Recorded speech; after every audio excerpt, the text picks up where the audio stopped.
Alhamdulillahirobbilalamin, hari ini kita bertemu kembali dengan pembelajaran tematik. Masih dalam suasana atau keadaan puasa, semoga masih tetap semangat ya untuk belajar. Sebelum belajar, mari kita berdoa terlebih dahulu ya. Bismillahirrahmanirrahim. Rabbi zidni ilman warzuqni fahman waj'alni minas solihin. Amin ya robbal alamin. Nah, hari ini kita akan belajar membandingkan hasil timbangan ya.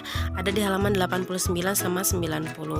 Nah, di sini ada Dayu dan Siti menimbang benda-benda. Nah, benda-benda yang ditimbang Dayu adalah bola bekel sebanyak 6 butir, gantungan kunci 2 butir, penghapus 1 butir. Nah, untuk yang Siti, benda-bendanya adalah boneka sebanyak 10 butir, kelereng, sebuah sandal 9 butir, dan buku cerita 7 butir. Nah, lalu kita akan menjawab sebuah pertanyaan yang dari Dayu dulu.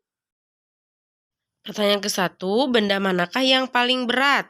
Nah, bendanya tadi ada bola bekel, gantungan kunci, dan penghapus. Benda yang paling berat adalah yang hasil timbangannya kelerengnya banyak. Jadi yang bola bekel. Kemudian yang kedua, benda manakah yang paling ringan? Jadi yang lihat yang paling sedikit kelerengnya, yaitu 1 butir. Nama bendanya penghapus. Lalu yang nomor 3 itu mengurutkan benda pada tabel ya. Urutkan benda dari yang paling ringan. Berarti lihat yang hasil timbangan yang paling sedikit dulu. Ya, penghapus, gantungan kunci, dan bola bekel. Lalu yang B, urutkan benda dari yang paling berat. Tinggal dibalik saja ya. Bola bekel, gantungan kunci, dan penghapus. Kemudian lakukan hal yang sama untuk hasil timbangan Siti. Yang paling berat, yang paling ringan, dan urutkan ya. Lihat hasil timbangannya. Lalu sekarang bandingkan hasil timbangan Siti dan Dayu. Jadi dari ke-6 benda itu, kita lihat manakah yang paling berat. Nah, kita bandingkan dari 2 tabel ini, manakah yang paling banyak kelerengnya. Ya, 6, 2, 1, 10, 9, atau 7. Yang paling berat adalah 10. Lihat bendanya, yaitu boneka. Kemudian benda mana yang paling ringan? Yang kelerengnya sedikit. Ya, antara punya Dayu apa punya Siti yang paling sedikit? Yang punya Dayu ya, yaitu 1 butir kelereng. Bendanya penghapus. Nah, untuk yang urutkan, itu dari yang paling berat atau dari yang paling ringan, silakan urutkan semuanya ya, tulis semuanya. Lalu kita ke halaman 93. Amati gambar tersebut. Apa yang kamu lihat dari gambarku, Lani? Menurutmu mengapa mereka harus antri? Kata Lani, itu gambar orang sedang antri mengambil air karena kekeringan. Sumber air bersih hanya 1.